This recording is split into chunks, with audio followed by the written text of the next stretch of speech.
Hey,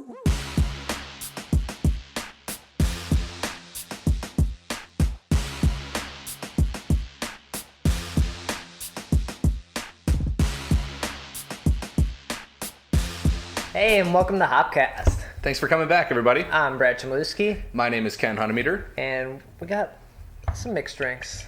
It's Cocktail Cast today. Yeah, it's a sipping hour. Mm-hmm. So you made some Coco Locos.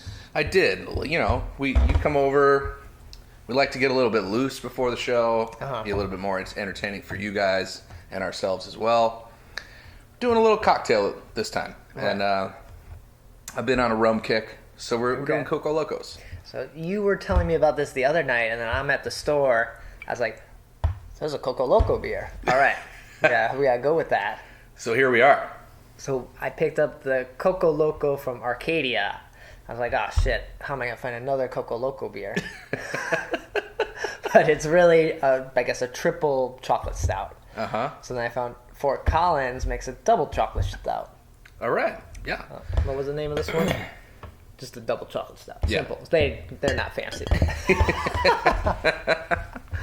So yeah, we're gonna get into some stouts today. One from Colorado, one from Michigan, and kind of sit through our Coco Locos at the same time. And we'll see what the flavors are there on the beer Coco Loco, and see if we need something else in it.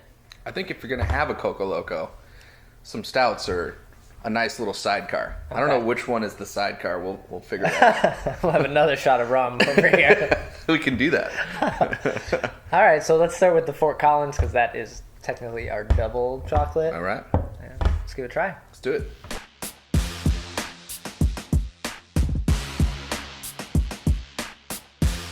So that poured out, I guess, how I did expect. Dark. Yep, quite dark. I wouldn't say like jet black, but No.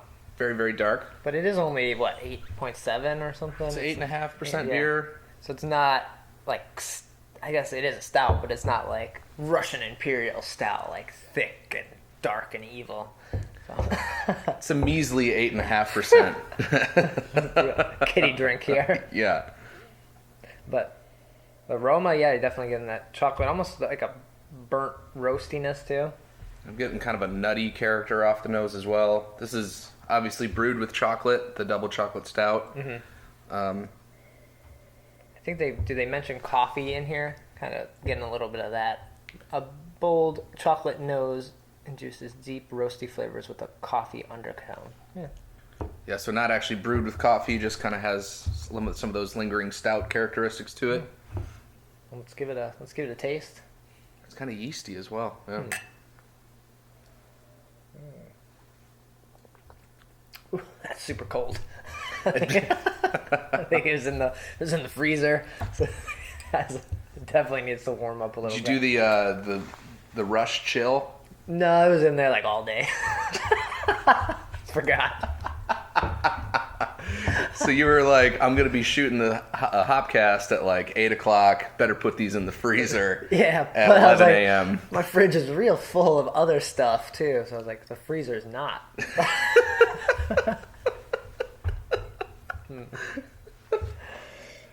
So I think that coldness is cutting through maybe some of the flavors. Like it's not allowing the beer to like open up.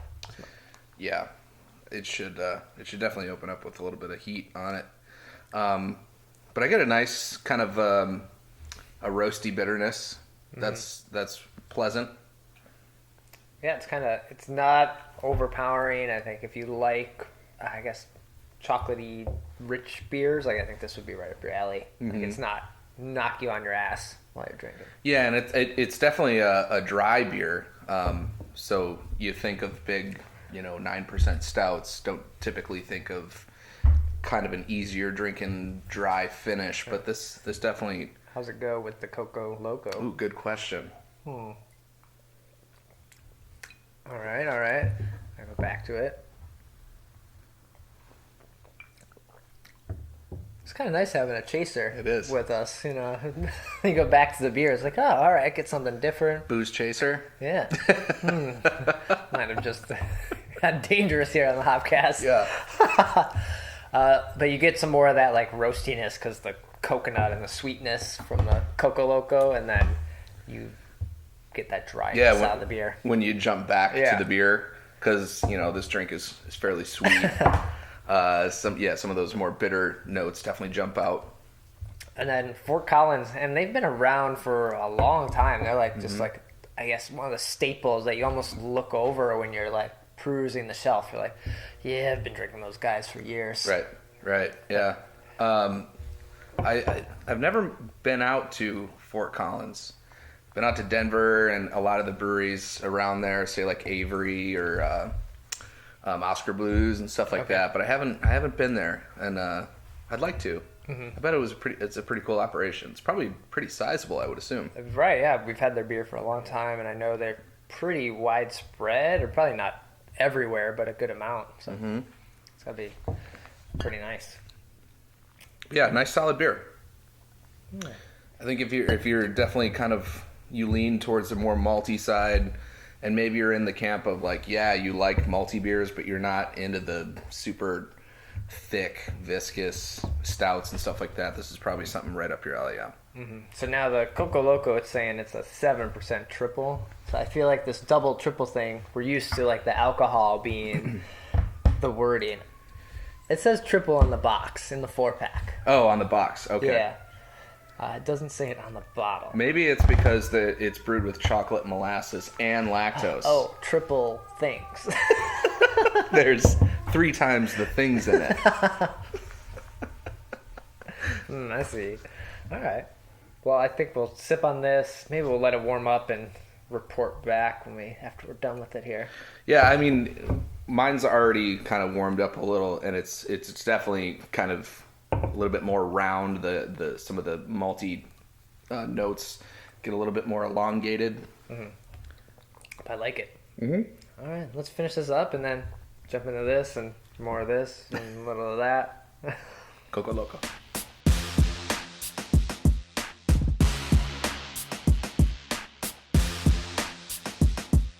All right, so that reminded me a little bit of like an iced coffee kind of feeling there. The beer or the Coco Loco? The beer. Okay. And maybe it's because there's ice here or something. It's because it was ice cold. Yeah, that's right. So now we're going to actually try the Coco Loco beer. Yes. All right. So this is a beer that it has, as we mentioned before, chocolate, molasses, and lactose. So kind of interesting. There is no coconut in this beer, this Coco Loco beer. Right. I think the cocoa is like cocoa, chocolate cocoa. Chocolate cocoa, not coconut cocoa. Loco. Yeah. It's still logo. Yeah. But there is okay. So, yeah, the label, I thought this was a coconut, but it's actually a cacao. Yeah. And she's pouring it into a glass. So, chocolate, not coconut. Got it. They just thought the name was clever.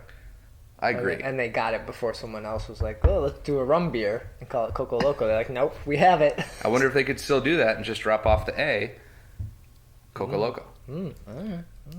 So, Arcadia. Judges? Judge. All right. Is that like a family feud to the panel? What does the panel say? Give it to him. So the question's only for $50. Just give it to him. All right, let's open this up and check it out.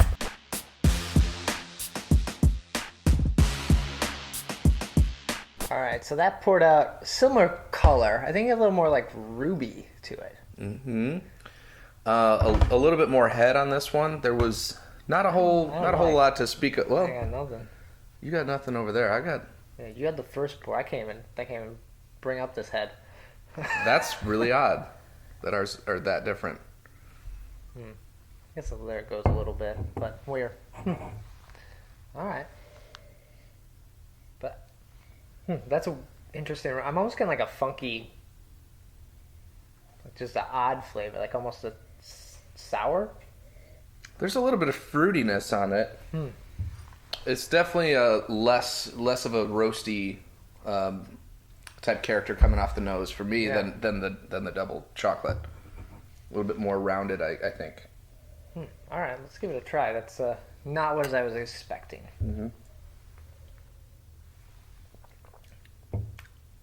All Well, okay. Yeah, quite fruity. That was not what I thought for a triple chocolate stout. Yeah, I don't get a whole lot of chocolate. I don't. It's kind of like a berry fruit type character. That's really weird. Like it has like a raspberry kind of thing going on. Yeah. And it's not overwhelmingly there's no like big kind of creamy body you would expect from a lactose beer. Did they put the wrong beer in the bottles? Like, could there be something infected with the beer? Like, it's not really an infected flavor, but it doesn't taste bad. It's just not what you would expect from the beer. When you order a chocolate beer, if I'm at a restaurant or something, I'm like, I'll take the chocolate stout. I'd send it back. I was like, that was not the chocolate stout. So this one was neither one of the Cocos. No. It's Loco for sure. Weird. Then Arcadia, again, one of these like old guard breweries, I guess, been around for a long time. Yeah, they actually do a lot of cool stuff in Michigan revolving around real ale. I sat in on a panel of them talking about real ale at the CBC years ago when we went. I can't even remember what it was. Maybe in San Diego. Okay. And they were just talking about how much work goes into maintaining real beer when it's not at your own establishment. So like you're sending it off to these bars, and these are like cask ales, like real, not like so hand pulled cask beer. For all beer it's actually beer. It's not fake. It's real beer. It's not fake beer. So yeah, if you're gonna do cask beer at your own place, that's in and of itself an undertaking. Yeah. But it gets even more complicated once you involve people that may not know about how to properly serve cask beer, may not have the proper equipment. So they have a team that goes out and like maintains these systems and educates people on how to use them. I thought that was really, really cool. Cask beer is kind of a dying art, it seems like. Okay. So to see that they're playing or placing a lot of importance on keeping that alive was really neat. So I give Arcadia some credit for that. All right, interesting. So I'm looking at the bottle here, and I think this says 2014. Okay. So that could do it. 11/7/14. Mm-hmm. Now we're getting somewhere. Would the chocolate fall out like that much? I guess that's pretty old. It could. To sit on... This was at Binny's, so I picked this up at Binny's, so they're usually pretty good, but about like swapping things out and making sure stuff isn't on the shelf for too long. Mm-hmm. But you could definitely develop more of a fruity character if there's any sort of microbial thing going on. But it doesn't really taste infected to me. It just tastes really, really, like you said, like red berry, raspberry type. I'm confused by the beer. But it is old, so we have to take that into account for sure. That's too bad. I wish I could try a fresh one, but... Yeah, I wonder, like, is that a problem with all these breweries? Like, this Arcade, like, you might skip over it because you're like, I've had that beer before. And it's a huge problem. I want Pipeworks beer. I want this, so. So getting beer that is constantly pulled through the shelf, I think nowadays, even more than ever, you have to pay attention to date codes and stuff like that. You can't just be picking shit off the shelf anymore. Yeah. And I'm guilty myself. I see something, that's the beer I want, like I grab the beer that I want. Yeah. I don't check date codes, but I really should start. I've been burned way too many times. I did pick up something today. I was like, oh, this is some sort of IPA. I was like, oh, this is from September. I guess I probably shouldn't go with this one. Yeah, it's a good call. But you can't see this date code because this beer is so dark. And we didn't see it till it's poured out. It's even hard. Yeah, it's hard to read. Yeah, all right. But at least it's there. A lot of breweries aren't even putting stuff on. Yeah, so some fake number. All right, so interesting, different developed in the bottle over time, so that's funny. Yeah, so we'll have to see if we can find some fresh stuff at some point and see what the original beer is supposed to taste like. If it's more Coco Loco.